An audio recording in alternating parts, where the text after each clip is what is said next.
অলসতাগুলোকে দূর করতে পারি না। আমরা অজুহাত দিয়ে নিজের অলসতাকে ঢেকে রাখার চেষ্টা করি।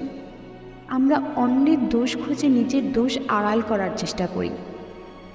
আমরা কয়েকজন একত্রিত হলি, যে মানুষটা আমাদের সামনে নেই আমরা তাকে নিয়ে সমালোচনা করি।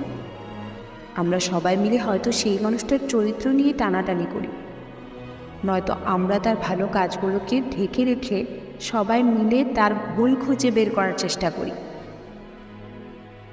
কিন্তু কষ্টের বিষয় কি জানেন, কখনো কারোর ভুলগুলো ঢেকে রেখে আমরা তার ভালো কাজগুলোকে বের করার চেষ্টা করি না।